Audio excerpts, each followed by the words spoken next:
ನಮಸ್ಕಾರ ಸ್ನೇಹಿತರೆ, AP3 ವಿಡಿಯೋಗೆ ಸ್ವಾಗತ. ಸ್ನೇಹಿತರೆ, ಬೆತ್ತಲೆಯಾಗಿ ಓಡಾಡುವ ಮಹಿಳಾ ನಾಗಸಾಧುಗಳು ಮುಟ್ಟಿನ ವೇಳೆ ಏನು ಮಾಡುತ್ತಾರೆ ಎನ್ನುವುದರ ಬಗ್ಗೆ. ಕುಂಭಮೇಳದ ಹೈಲೈಟ್ ನಾಗಸಾಧುಗಳು. ಈ ಸಂತರಲ್ಲಿ ಮಹಿಳಾ ನಾಗಸಾಧುಗಳಿಗೆ ವಿಶೇಷ ಸ್ಥಾನವಿದೆ. ಮಹಿಳಾ ನಾಗಸಾಧುಗಳ ಜೀವನವು ಅನೇಕ ತೊಂದರೆಗಳು ಮತ್ತು ಸಂಪ್ರದಾಯಗಳಿಂದ ತುಂಬಿದೆ. ಒಬ್ಬ ಮಹಿಳಾ ನಾಗಸಾಧುವಿನ ಜೀವನವು ಮನೆ ಮತ್ತು ಕುಟುಂಬದಿಂದ ದೂರ ಇರುವ ತಪಸ್ವಿ ಜೀವನವಾಗಿದೆ. ಈ ಸಾಧುಗಳು ಕಠಿಣ ಸಾಧನೆ ಮತ್ತು ಕಟ್ಟುನಿಟ್ಟಿನ ಜೀವನ ಶೈಲಿಯನ್ನು ಅನುಸರಿಸಬೇಕು. ಇದರಲ್ಲಿ ಅವರ ನಡವಳಿಕೆ, ಆಲೋಚನೆಗಳು, ಉಡುಗೆ ತೊಡುಗೆಗಳು ಮತ್ತು ಪೂಜೆ ಸೇರಿವೆ. ಮಹಿಳಾ ನಾಗಸಾಧುಗಳನ್ನು ಪುರುಷ ನಾಗಸಾಧುಗಳಿಗಿಂತ ಹಲವು ವಿಧದಲ್ಲಿ ವಿಭಿನ್ನವಾಗಿ ಪರಿಗಣಿಸಲಾಗಿದೆ. ಮಹಿಳಾ ನಾಗಸಾಧುಗಳ ಬಗ್ಗೆ ಒಂದು ಪ್ರಮುಖ ಲಕ್ಷಣವೆಂದರೆ ಅವರು ದಿಗಂಬರರಲ್ಲ, ಅಂದರೆ ಅವರು ಬೆತ್ತಲೆಯಾಗಿ ಉಳಿಯುವುದಿಲ್ಲ. ಪುರುಷ ನಾಗಸಾಧುಗಳು ಬೆತ್ತಲೆಯಾಗಿದ್ದರೆ ಮಹಿಳಾ ನಾಗಸಾಧುಗಳು ಗಂಟಿ ಎಂದು ಕರೆಯಲ್ಪಡುವ ಹೊಲಿದ ಓಚರ್ ಬಣ್ಣದ ಉಡುಪನ್ನು ಧರಿಸುತ್ತಾರೆ.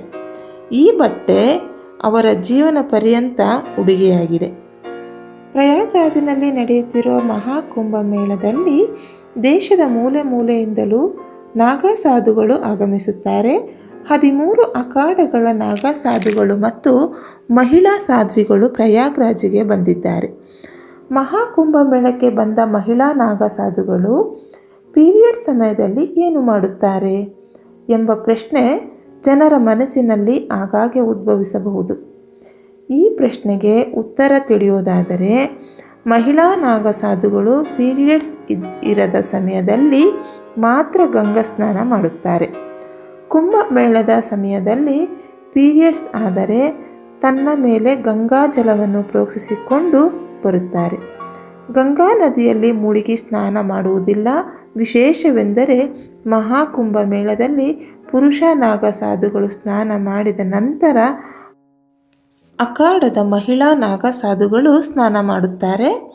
ನಾಗಸಾಧುಗಳಾಗುವ ಮೊದಲು ಅವರು ಜೀವಂತವಾಗಿರುವಾಗ ಪಿಂಡದಾನ ಮಾಡಬೇಕು, ತಲೆ ಬೋಳಿಸಿಕೊಳ್ಳಬೇಕು.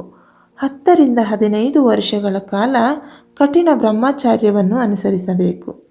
ಮಹಿಳಾ ನಾಗಸಾಧುಗಳು ಪುರುಷ ನಾಗಸಾಧುಗಳಿಗಿಂತ ಭಿನ್ನವಾಗಿ ಇರುತ್ತಾರೆ. ಅವರು ಕೇಸರಿ ಬಣ್ಣದ ಬಟ್ಟೆಯನ್ನು ಧರಿಸುತ್ತಾರೆ.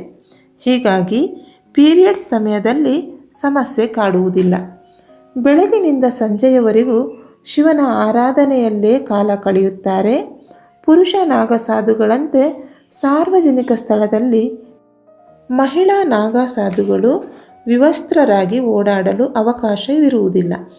ದೀಕ್ಷೆ ಪಡೆದು ನಾಗಸಾಧುಗಳಾದ ಮಹಿಳೆಯರು ಹೊಲಿಗೆ ಹಾಕದ ಕೇಸರಿ ವಸ್ತ್ರ ಧರಿಸಬೇಕು. ಸ್ತ್ರೀ ನಾಗಸಾಧುಗಳು ಹಣೆಯ ಮೇಲೆ ತಿಲಕ ಇಡುತ್ತಾರೆ.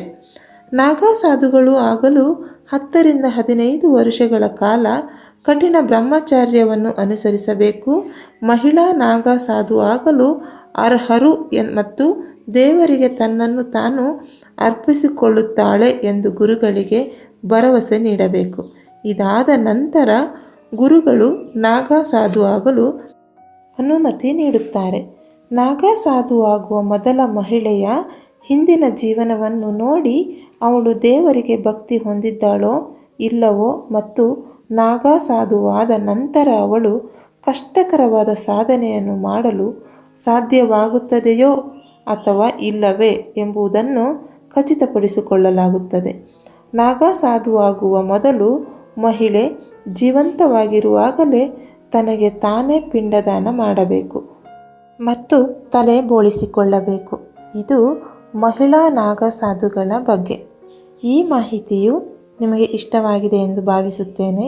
ಇಷ್ಟವಾಗಿದ್ದಲ್ಲಿ ಲೈಕ್ ಮಾಡಿ, ಶೇರ್ ಮಾಡಿ, ಸಬ್ಸ್ಕ್ರೈಬ್ ಮಾಡಿ. ಇನ್ನೊಂದು ಮಾಹಿತಿಯೊಂದಿಗೆ ಮತ್ತೆ ಸಿಗುತ್ತೇನೆ. ನಮಸ್ಕಾರ.